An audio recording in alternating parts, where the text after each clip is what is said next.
Hey there, it's Lucas Catton. And if you're like me and probably 99% of the other people around the world, you're at best a little uncertain about the future. At worst, you're very scared, understandably so. And I think that the best thing that we can do is to find and look for stability, look for things that are constant, look for things that are positive and uplifting, and reach out to others and find ways that we can connect even from a distance and support each other and have an opportunity to not just focus on what our own individual situations are, but so many of us are so severely impacted from schools shutting down and having kids at home to jobs and workplaces, some of them disappearing altogether, if not temporarily shutting down, and incomes disappearing, and unable to meet various demands, and worried about our own health, and worried about our loved ones' health, and worried about the future of the world. There's all these things that swirl around our head, and it doesn't help sometimes when people start to focus on the negative aspect only and don't take a moment to look for the positive things that are occurring and the things that we can do as part of this reset that's occurring. And we can go, wow, how can I reassess my life, my family, my community, the world as a whole? How can we learn from this and restructure going forward? And by being able to now look at a bigger picture and being forced to also be concerned with other people. So many of us go about our daily lives and rarely consider others in the sense of a make it or not scenario. You walk down the street and you wonder, is that person ill? Do they have a virus? How are they doing? Can they make their mortgage payment this month? Do they even have a job? Are they afraid to go into work because they're afraid of getting infected? Are they providing services that are needed, such as healthcare industry and other things that we're so thankful for? All these things swirl around when as before we just go, hey, and you keep on walking. That's no longer the case. We're now being forced to look at humanity itself in every aspect. So when people are dismissive of this, know that sometimes that may be their coping mechanism, or maybe they're being fed information that they have fully believed in. When people are in full-on panic mode, maybe that's their coping mechanism, and maybe they're feeding only information or buying into only information that is doomsday, that it's all fear, doom and gloom type thing.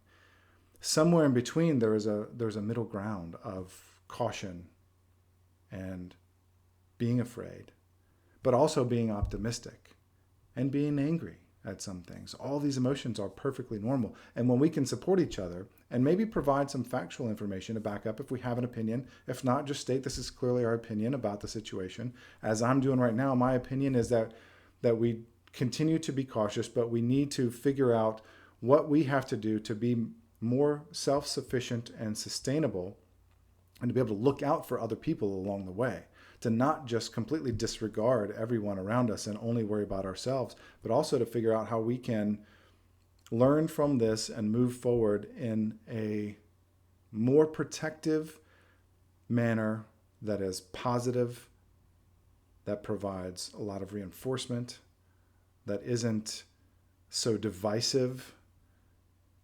Because when the entire world gets shrunk down to a single topic, almost instantly, it makes the world in sort of a dichotomy so tiny because everything shrunk, and at the same time huge because we're now cognizant of these billions of other people that we weren't even thinking about usually before. So what I'm doing as I reflect is how can I take this and learn from it going forward? And I think that it was needed. Maybe not to this level, maybe not to this degree, maybe not to this severity of whether the actual health implications or the financial and economic ramifications that we're suffering, or the other problems and uncertainties that go with it. Maybe all of this was needed because we were headed down a path of, as I mentioned in an article, total like consumerism that was not geared toward bettering ourselves or bettering one another. It was so much of the social media, look what I have, look what I do, how's my makeup, look at me working out, like all these different things. And if that's what people want to do, that's fine too.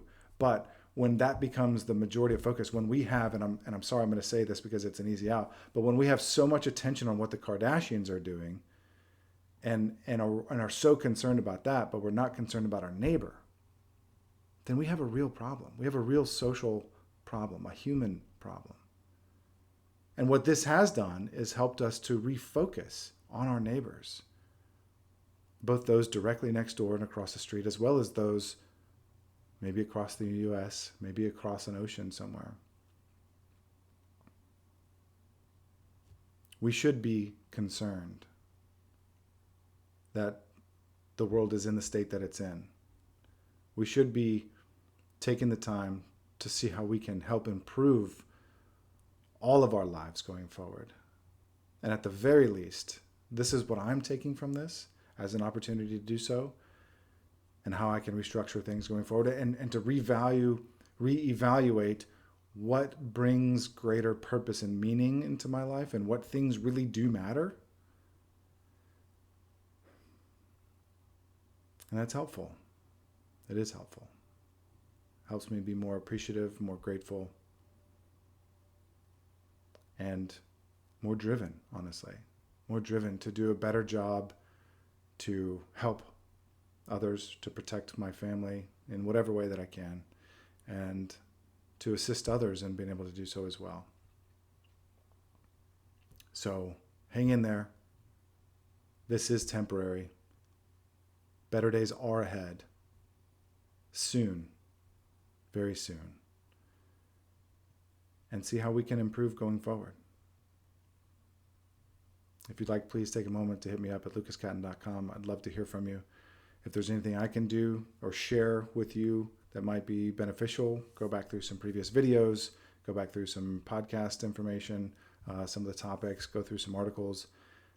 Send me a direct message, quote, email, anything. I'd love to connect. Take care and hopefully talk soon. Thanks.